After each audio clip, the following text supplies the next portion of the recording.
तो कहानी की शुरुआत होती है और हमें एक डॉली नाम की खूबसूरत लड़की को दिखाया जाता है जिसकी शादी एक फ्रैंक नाम के बहुत ही बड़े बिजनेसमैन से हुई थी। और डॉली को भी इस इंसान से शादी करने के बाद उसे पैसा, शान शौकत सब कुछ मिल चुका है, क्योंकि शादी से पहले डॉली एक बहुत ही गरीब परिवार से थी। लेकिन ये आदमी डॉली को वो रिस्पेक्ट नहीं देता जिसकी वो उम्मीद करती थी, और इसके साथ साथ वो डॉली से बहुत प्यार भी करता था, लेकिन वो डॉली को उस तरह की इज्जत नहीं देता था जो कि एक हस्बैंड को अपनी वाइफ को देनी चाहिए। हम देखते हैं जब भी फ्रैंक शाम के टाइम में घर आता तो डॉली उससे एक अच्छी वाइफ की तरह बिहेव करती थी।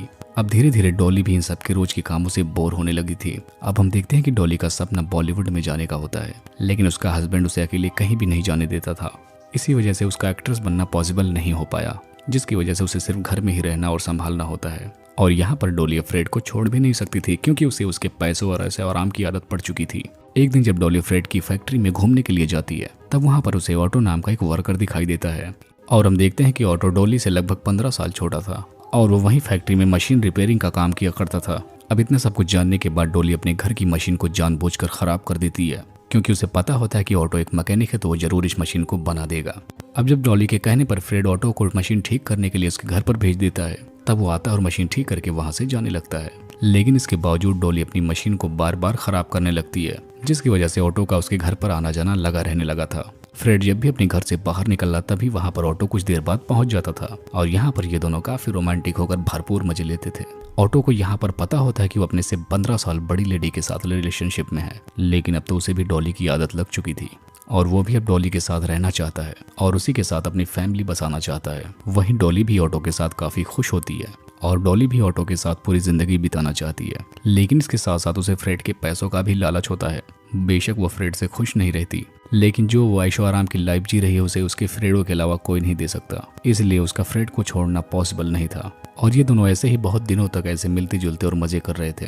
लेकिन इन दोनों के ऐसे मिलने की वजह से आसपास के लोगों को इन दोनों पर शक भी होने लगा था। तब डॉली इन सबसे बचने के लिए लोगों को बताती है कि वो इसका स्टेप ब्रदर है, लेकिन यहाँ पर डॉली को फिर भी पता होता था कि ऐसा कर वो ज्यादा दिन तक बच नहीं पाएगी। तब वो एक अलग आइडिया लगाती है, जिसके बाद वो ऑटो को अपने घर में एक सीक्रेट रूम में रहने के लिए कहती है, क्योंकि उसके घर में एक सीक्रेट जगह थी जहाँ पर ऑटो उसके साथ हमेशा रह सकता था। लेकिन वहाँ पर ऑटो को रहने के लिए डॉली उसके लिए कुछ रूल्स बनाती है, जैसे कि वो घर से कभी बिना बताए बाहर नहीं निकलेगा और रात के टाइम उसे कोई आवाज भी नहीं करनी थी। अब यहाँ पर ऑटो को ना चाहते हुए भी उसकी रूल्स मानने पड़ते हैं, क्योंकि अब उसे डॉली की लत लग चुकी थी। और यहाँ पर हम देखते हैं कि इन दोनों को ऐसे ही आपस में मजे करते हुए 9 साल बीत जाते हैं। और इतना लंबा टाइम गुजारने के दौरान ऑटो कभी बार फ्रस्ट्रेट भी हो जाता था, लेकिन वो कैसे भी करके खुद को संभाल भी लेता था, क्योंकि उसे पता होता है कि फ्रेड डॉली के साथ किस तरीके से ट्रीट करता है। इसी वजह से वो वहीं पर रहता और खाली समय में कहानियां पढ़कर दिन गुजार लेता था।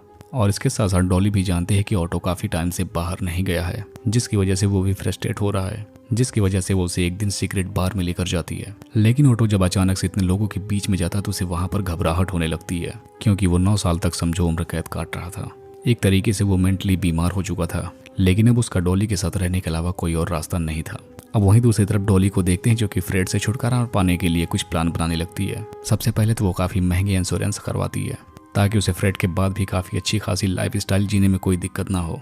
इसके बाद वो फ्रेड की गन को ऑटो के पास छिपा देती है, ताकि टाइम आने पर ऑटो उसका यूज कर सके। लेकिन इतना सब कुछ प्लानिंग के बारे में ऑटो को भनक तक नहीं लगी थी। अब एक दिन फ्रेड जब डॉली को एक पार्टी में लेकर जाता है, तब यहाँ पर डॉली को फ्रेड का लॉयर मिलता है। जब यहाँ पर फ्रेड डॉली के साथ डांस नहीं करता, तब वो उस लॉयर के साथ ही डांस करना शुरू कर देती है, और इसी बीच वो उसके साथ फ्लर्ट भी करने लगती है। और इतना सब कुछ देखने के बाद फ्रेड काफी गुस्सा हो जाता है, जिसके बाद वो घर आने के बाद डॉली के ऊपर बहुत चिल्लाने लगता है। तब यहाँ पर डॉली भी फ्रेडो के ऊपर काफी तेज गुस्सा हो जाती है। यहाँ पर वो ऐसे रिएक्ट करती है जैसे कि फ्रेड उसे मार ही डालेगा, क्योंकि उसे पता होता है कि ऑटो उसकी आवाज सुनकर उसे बचाने के लिए जरूर आएगा। और यहाँ पर बिल्कुल ऐसा ही होता है। यहाँ पर ऑटो वही गन लेकर आता है जो कि डॉली ने उसके रूम में छिपा दी थी, और आखिरकार यहाँ पर ऑटो फ्रेड को गन से शूट करके जान से मार डालता है, जिसके बाद गन चलने की आवाज बाहर तक चली जाती है, जिसके चलते ये दोनों यहाँ पर एक प्लान बनाते हैं। अब यहाँ पर डॉली के कहने पर ऑटो अपने बैग में कुछ पैसे और गहने लेकर वहाँ से भाग निकलता है, और ऑटो जाने से पहले डॉली को एक कमरे में बंद कर देता है, ताकि किसी भी आदमी को डॉली पर कोई शक न जाए।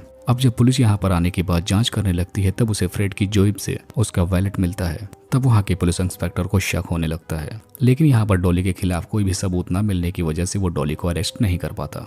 अब यहीं दूसरी तरफ डॉली भी इस मर्डर केस से छुटकारा पाना चाहती है और वो उस लॉयर से मिलने के बाद प्यार का नाटक करने लगती है और उसके साथ कई बार इंटीमेट भी होती है। अब जब वो लॉयर सीरियस हो जाता है तब डॉली उसे वही गन दिखाती है। ये गन उसने अपनी सेफ्टी के लिए रखी थी। वो कहती है कि मेरी सेफ्टी के लिए तुम हो तो मुझे गन की क्या जरूरत है, और ऐसा बोलते हुए डॉली उस लॉयर को अपनी गन दे देती है ताकि वो उसको कहीं पर फेंक दे। फिर कुछ दिनों बाद डॉली को अपने इंश्योरेंस का पैसा भी मिल जाता है। वहीं दूसरी तरफ हम देखते हैं कि ऑटो भी कुछ दिनों बाद लौट आता है, जिसके बाद डॉली उसके साथ कैलिफोर्निया शिफ्ट हो जाती है। लेकिन वहां शिफ्ट होने के बाद उसे एक बात सताने लगती है। वो डरती है कि कहीं उसका राज ना खुल जाए। इसी वजह से वो अपने आप को बचाने के लिए वहां के बड़े लोगों से मिलती है और उन लोगों के साथ भी अफेयर रखने लगती है। अब कई लोगों से अफेयर रखने के बाद अचानक से उसे एक हरमन नाम का आदमी मिलता है और वो उसके साथ काफी कंफर्ट फील करती है। अब डॉली की इन सारी हरकतों की वजह से ऑटो काफी परेशान रहने लगा था और वो डॉली से ये सब कुछ बंद करने के लिए कहता है। तब यहाँ पर डॉली कहती है कि वो जो कुछ भी कर रही है वो हम दोनों के भले के लिए कर रही है। लेकिन अब यहाँ पर ऑटो को अच्छे से समझ आ चुका था कि डॉली ने बस उसका यूज किया है, लेकिन उसके पास कोई और रास्ता भी नहीं था,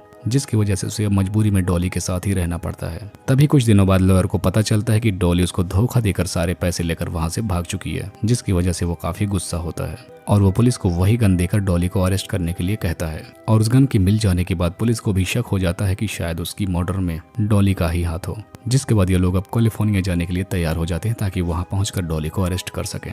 और यहाँ पर डॉली को ऑफेंस करने के लिए हारमन उसके साथ होता है। यहाँ पर वो पुलिस से बोलता है कि भले ही ये गन डॉली की है, लेकिन उस पर फिंगरप्रिंट्स डॉली के नहीं है, जिसकी वजह से वो एक लीगल एविडेंस नहीं है। और ऐसी बात सुनने के बाद पुलिस ऑफिसर भी वहां से लौट आता है, जिसके बाद हरमन डॉली के साथ उसके घर पर आता है और उसके साथ पलंग तोड़ प्रोग्राम करता है। अब ऑटो ऐसा देखते हुए उसकी काफी सुलग जाती है। तब अचानक से उसे गुस्सा आता है और वो एक चाकू लेकर हरमन को वहां से डरा के भगा देता है, क्योंकि अब ऑटो को इस तरीके से रहना बिल्कुल भी पसंद नहीं था, जिसकी वजह से वो पुलिस को फोन लगाकर अपनी सारी सच्चाई बता देता है, जिसके बाद पुलिस इन दोनों को अरेस्ट भी कर लेती है। अब जब हरमन को इन सब के बारे में पता चलता है तो उसको काफी दुख होता है और वो फिर से डॉली का साथ देता है, जिसके बाद फिर से जब पुलिस वेरिफिकेशन होती है तो डॉली अपने आप को बचा लेती है, क्योंकि पुलिस डॉली के खिलाफ कोई लीगल एविडेंस पेश नहीं कर पाती, जिसकी वजह से कोर्ट को उसको छोड़ना पड़ता है। और वहीं ऑटो को भी पब्लिक से काफी सिंपैथी मिलती है।